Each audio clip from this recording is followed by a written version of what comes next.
Hey everyone, welcome back. We're diving into some Coinbase fraud today. And guys, this story is wild.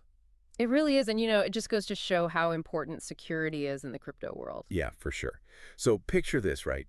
A fake Coinbase website, like a total counterfeit. Oh, wow. Someone built this thing from scratch just to scam people, and they got away with a crazy amount of money. I am almost afraid to ask, how much are we talking? $20 million. dollars. 20 million. 20 million. Oh, man. That's incredible. It's insane, right? Yeah. And what's really interesting is how they pulled it off. It wasn't like some super high-tech hack or anything. Yeah. It was a good old-fashioned phishing scam. Yeah. Those are classics for a reason, right? I mean, they've been around since, what, the dawn of the internet, basically? Basically, yeah. And they still work. Yeah. Which is kind of amazing when you think about Well, they work because they prey on trust, right? it. That's true. Okay, so for anyone who might not be familiar with phishing, can you break down how it works, especially in the crypto world? Yeah. So imagine you get an email, right? Or maybe a text message. And it looks exactly like it's from Coinbase. Like they've got the logo, the branding, everything's perfect. Sneaky. Exactly. But hidden inside that email is a link. And that link, that's where the trouble starts. It takes you to a website that, again, looks exactly like the real Coinbase. But you think you're in the right place, but you're actually walking into a trap. Exactly. You enter your login info, maybe even your password if they're good, and boom, they've got you. And just like that, they can drain your account. Potentially, yeah.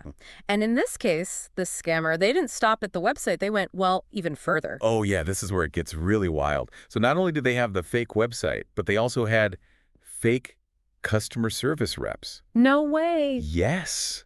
Can you believe that? These guys were good. They were convincing people to give them remote access to their computers. See, that's what we call social engineering, right? It's all about manipulation. It's scary how good some of these scammers are. Well, they prey on your sense of urgency, Like you need help right now and they're here to offer it. It's easy to fall for, especially if you're new to crypto. Definitely. Knowledge is power in these situations. Right. That's why we're talking about it. But okay, back to this scammer. Because get this guy was living the high life. We're talking Lamborghinis, Oh, kidding. Porsches, trips to Dubai, Thailand, you name it, he was doing it. And all on stolen money, essentially. It's crazy. And you know what's even crazier? According to that Cointelegraph article we were looking at, he managed to keep this whole scam going for over a year. A whole year. Over a year. This wasn't some quick in and out job. This was a whole operation. That's, kind of terrifying if you think about it. If someone can fool people for that long. Right. Like, what's stopping others from doing the same thing? It makes you wonder, doesn't it? And, it highlights something really important.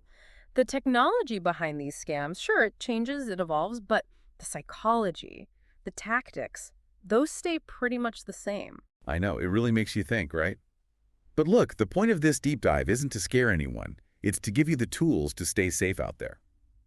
And speaking of tools, we got a bunch of questions from listeners, which is awesome. Keep them coming. But one in particular really stood out to me about DeFi strategies. They basically wanted to know how to make sure they're not, accidentally walking into a trap. Yeah, that's huge right now. DeFi is so hot. It is. It's like the Wild West out there. Exciting, for sure, but yeah, definitely some risks to watch out for. Totally. So for those of us who might be, just dipping our toes into the DeFi pool, what are some red flags we should be looking out for? Okay, well, first off, like a lot of the stuff we talked about earlier still applies. Double check those URLs. Always do that. Yeah, don't just click through. Right. If something looks even a tiny bit off about that web address, back away.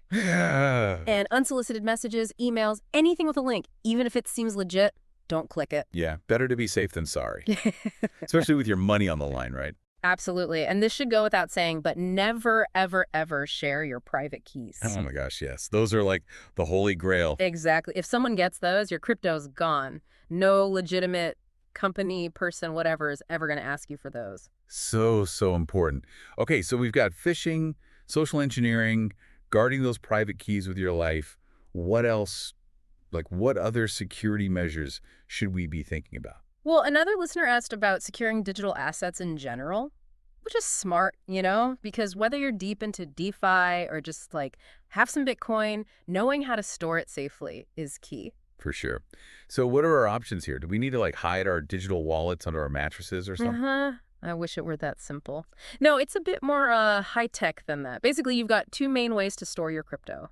hot storage and cold storage. Okay, I've heard of those, but explain it to me like I don't know, 5. Okay, so hot storage, think of it like your regular wallet, right? Yeah. You carry it around, easy to access, but also, if someone steals your physical wallet, that's it.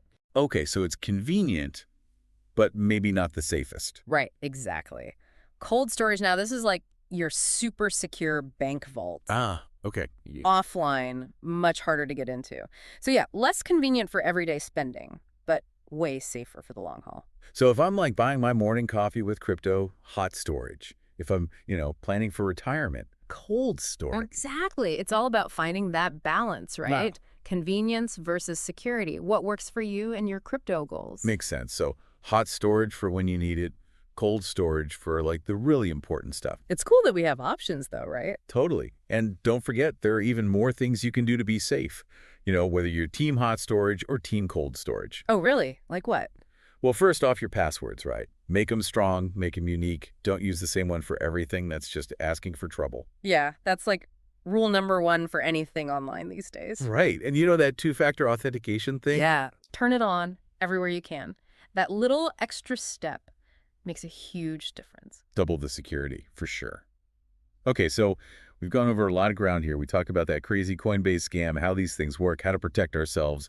As we wrap up, what are like the big takeaways, the things everyone listening should remember?